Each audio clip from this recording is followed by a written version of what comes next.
sem pátria, um povo sem moradia, um povo que estava agora como realmente peregrinos em terra alheia, um povo escravo. Deus comparou aquele povo misturado no paganismo, misturado com a idolatria.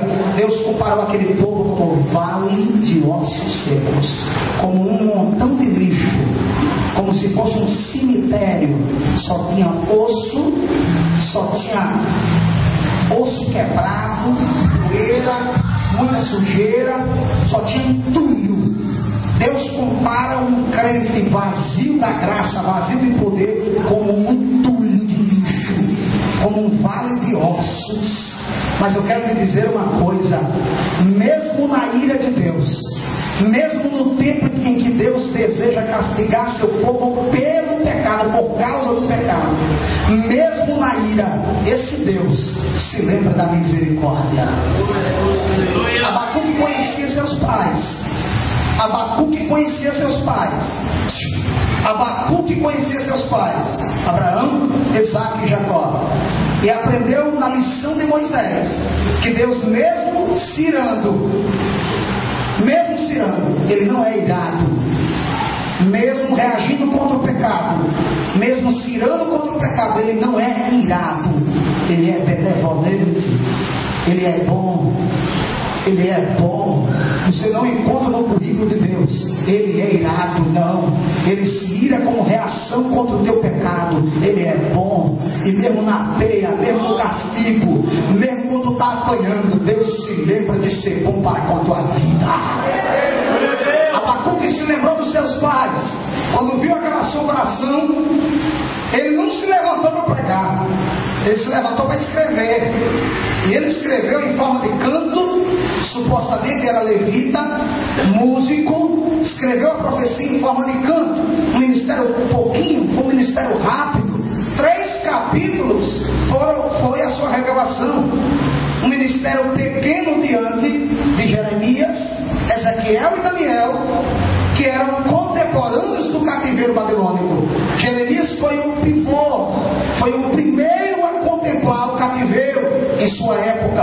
Abacuque um pouquinho antes, talvez no ano 606 a.C., ele viu a visão, e em 3 capítulos ele escreveu, e assombrado pela visão ele disse: Senhor, eu ouvi a tua palavra. Porque visão é uma revelação que pode ser audível, você pode ver e ouvir. Visão é uma palavra, é um recado de Deus para a tua vida. E ele diz: ouvi tua palavra e temi. Sabe o que é temer a Deus, irmão? É você reverenciar a Deus, é você compreender quem Ele é. Ele é Pai, Ele é bom, mas Ele pode te castigar, te punir por causa de teu erro. E Ele sendo bom, sendo um Pai justo, Abacuque compreendeu a visão e disse: Senhor, eu ouvi tua palavra e temi. Eu estou tremendo, eu estou te respeitando mais ainda. E ele disse em forma de canto: Senhor, ó Senhor, Yahvé, Jeová, Senhor, aviva a tua obra. Quando ele falou tua obra, ele não estava pensando nos judeus, somente nos judeus. Ele não estava pensando exclusivamente em Jerusalém.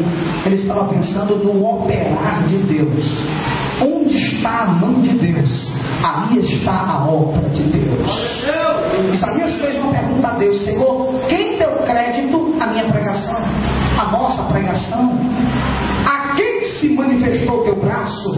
Como quem diz, quando você vê o braço de Deus, quando o braço de Deus vai até você, a obra dele está sendo feita. Aleluia. Você que está aqui olhando para mim, você que foi salvo pela sua graça, você que está de pé hoje na presença de Deus, é porque a mão de Deus te encontrou. Ai, decopa na basura. Eu e você não seríamos nada se a mão de Deus não tivesse nos achado. Você só está aqui olhando para mim porque a mão de Deus te encontrou. Levante a mão e glorifique ao Senhor.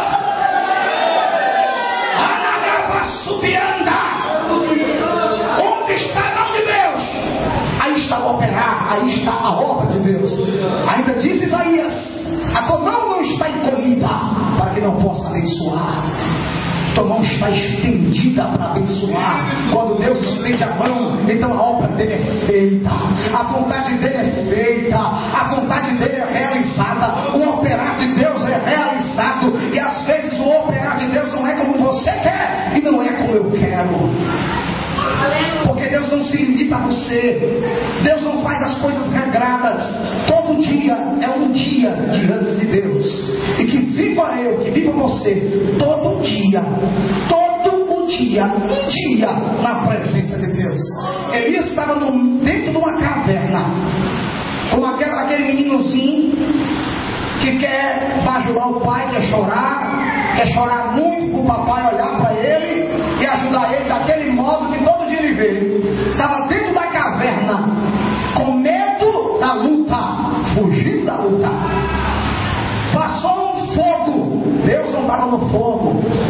Passou um vendaval, que eram características do operar de Deus, do avivamento de Deus. Passou o fogo e Deus não estava no fogo. Passou o vento e Deus não estava no vento. Estremeu a caverna, estremeceu a caverna e Deus não estava no terremoto. De repente uma voz meiga, a voz mais bonita do universo, uma voz suave, chegou lá no fundo da caverna e disse: Elias, sai da caverna, na cachorro de barro. Isso nos ensina que avivamento, que operar de Deus nunca é como eu e você quer. Às vezes a gente pensa que é sol e é chuva. Às vezes a gente pensa que é chuva, mas é sol. Deus é soberano. Ele opera como quer, usa quem quer, quando quer. É da vontade dele, da maneira dele. Alaba subiandarai. Oh, aleluia. Tu pensas que vai ser de um jeito, vai ser de outro. Tu está pensando que vai ser assim, Deus vai fazer de outro.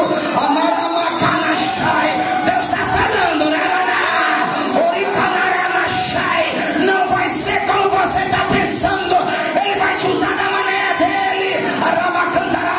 A casa vai vir da maneira dele, o carro vai vir da maneira dele, a bênção vai vir da maneira dele, o trabalho vai vir da maneira dele, o casamento vai vir da maneira dele, os filhos vão vir da maneira dele. E o que é isto, pastor? É avivamento de Deus na terra. Levante a mão e glorifique. Na terra. Meu Deus! Quando Israel ficou 430 anos no Egito, sendo escravizados por Israel, escravizados pelo Egito, Israel sendo subjugado 430 anos, Deus tinha separado por meio de José o seu povo na terra de Gósen ou Gersen. Ficaram ali na terra de Gósen por quase 430 anos. Era treva de uma banda e luz de outra banda. Jesus orou ao Pai e disse: Pai, para os meus discípulos, pelos meus discípulos eu peço, não os tire do mundo, os livre deste mundo. Por que, Pai? Porque eles são ovelhas no meio de lobos.